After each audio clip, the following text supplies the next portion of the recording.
అదానీ నుంచి సోలార్ పవర్ని కొనుగోలు చేయడానికి జగన్మోహన్ రెడ్డి 1750 కోట్ల రూపాయలు లంచం తీసుకున్నాడు అనేది గతంలో అమెరికా కోర్టులోనే ఈ కేసు నమోదైంది అనేది ఒక పెద్ద హల్చల్ చేసిన మ్యాటరు. కాకపోతే ఇప్పుడు అమెరికాలోనే ఆ కోర్టు ఈ కేసును కొట్టేసింది. దానికి గల కారణాలు ఏమిటి?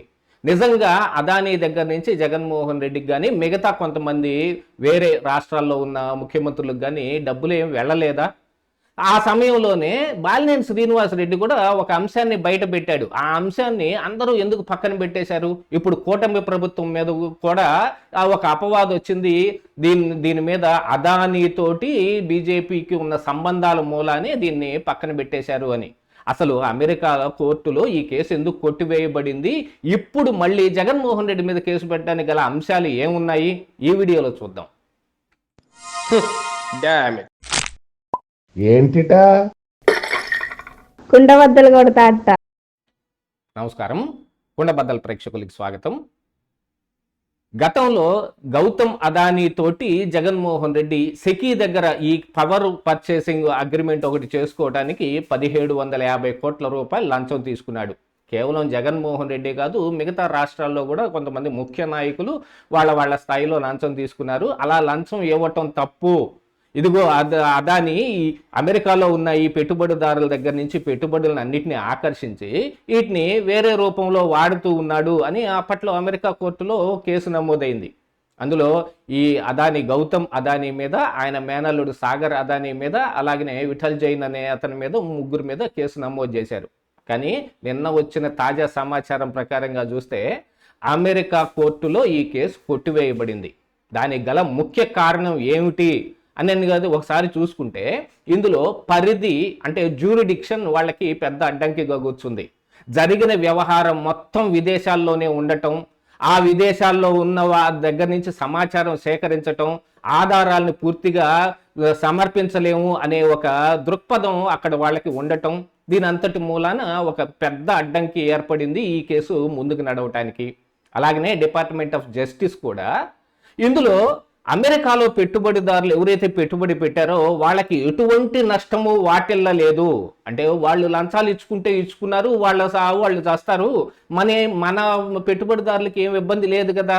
అంటే అమెరికా పౌరులకు కూడా ఏం ఇబ్బంది లేనంతకాలం అమెరికా కోర్టు మాత్రం ఎందుకు దీన్ని ఎంత పెద్ద ఇనిషియేటివ్గా తీసుకోవాలి అనేది మరొక ముఖ్య కారణం. ఆ పెట్టుబడిదారులకి రీపేమెంట్లు సక్రమంగానే జరుగుతున్నాయి అనేది. కాకపోతే ఇందులో ఒక అంశం అయితే తెరపైకి వచ్చింది. దాని మీద మరి కోర్టులో కూడా అదానీ కూడా ఒక అఫిడవిట్ కూడా వేశాడు. $10 బిలియన్ అమెరికాలో పెట్టుబడి పెట్టే ఒప్పందంతో ఈ కేసుని తప్పించుకునే ప్రయత్నం చేశాడు అదానీ అనేది కూడా ఒక పుకారు ఉంది. కాకపోతే నేను అలాంటిది ఏది చేయలేదని కోర్టుకి అఫిడవిట్ ద్వారా ఇచ్చాడు. అఫిడవిట్ ఇచ్చినంత మాత్రాన అలా పెట్టుబడి పెట్టకుండా ఉంటాడని లేదు, ఫ్యూచర్లో పెట్టుబడి పెట్టబోయేవన్నీ కూడా దీని మూలానే పెట్టాడు అని అనటానికి ఎటువంటి ఆధారం ఏం లేదు. కాకపోతే ఇంటర్నల్గా జరిగిన కొన్ని వ్యవహారాల్లో ఇది జరిగి ఉండొచ్చు అని ఊహిస్తున్నారు చాలామంది విశ్లేషకులు కూడా. ఇదంతటినీ పరిధిలోకి తీసుకుని మనది కానీ వ్యవహారం అంతా మనం ఎందుకు నెత్తుకు పూసుకోవాలి అని అక్కడ న్యాయశాఖ కూడా కోర్టుకు కూడా ఒక పరిశీలన ఇవ్వటం మూలాన ఈ కేసును కొట్టేశారు. అంటే ఇందులో అదాని ఫుల్గా తప్పించేసుకున్నాడు అనేది.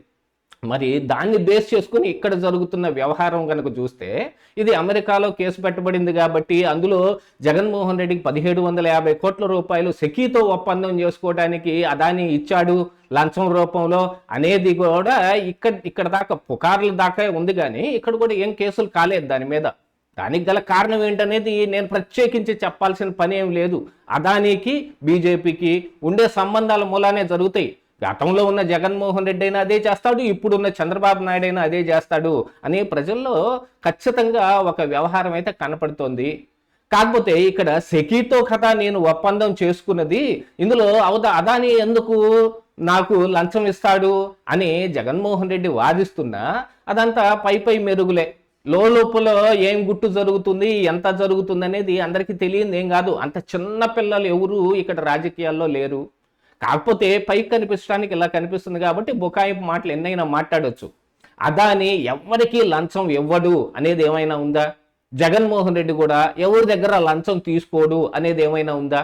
అవినీతి సొమ్ము అస్సలు ఎరగడు అని చెప్పడానికి ఏం లేదు కదా. అవినీతి కేసులు సిబిఐ కానీ ఈడీ కేసులు కానీ పుట్టలుగా వేలాడుతున్నాయి జగన్మోహన్ రెడ్డికి. కాకపోతే ఇక్కడ ఒక అంశం అయితే తెరపైకి వచ్చింది. మీరు కూడా దీన్ని ఒకసారి గుర్తు చేసుకుని మరి మీ అభిప్రాయం ఏంటి కింద కామెంట్ రూపంలో చేయండి. ఖచ్చితంగా మీరు కామెంట్ చేశారంటే దీన్ని పెద్ద స్థాయి దాకా తీసుకెళ్ళడానికి నేను అనేక రకాలైన వీడియోలకి ఉపక్రమిస్తాను. మీరు ఆ విషయమై పూర్తిగా కామెంట్ చేయలో మీ అభిప్రాయాలని వెలిబుచ్చండి. ఏమిటి అని అంటే, ఇది తెరపైకి వచ్చిన సమయంలో అప్పుడు విద్యుత్ శాఖ మంత్రిగా ఉన్న బాలినేని శ్రీనివాసు ఇందులో నాకేం సంబంధం లేదు, అసలు ఆ అగ్రిమెంట్ జరిగిన దాని మీద నేను సంతకం పెట్టలేదు, ఆ సంతకం పెట్టమని నా దగ్గరికి పంపించిన నేను అప్పుడు ఉన్న పరిస్థితుల ప్రకారంగా సంతకం పెట్టలేదు కాబట్టి నా సంతకం ఫోర్జరీ సంతకం చేశారు అక్కడ అని.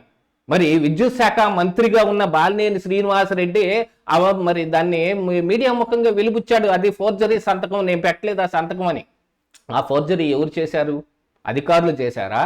జగన్మోహన్ రెడ్డి దగ్గరుండి చేపించాడా? దీని మీద ఎటువంటి వ్యవహారం తేల్చరా?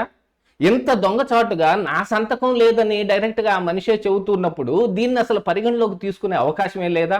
ఈ విషయమై మళ్ళీ దీని మీద విచారణ జరిపించి నిజంగా అమెరికా కోర్టుతో వాళ్ళకేం సంబంధం లేకపోయి ఉండొచ్చు, అక్కడ పెట్టుబడిదారులకి ఏ నష్టం కలగకపోయి ఉండొచ్చు, కానీ ఆంధ్రప్రదేశ్ రాష్ట్ర ప్రజలకు జరిగిన నష్టాన్ని ఎవరు పూడుస్తారు?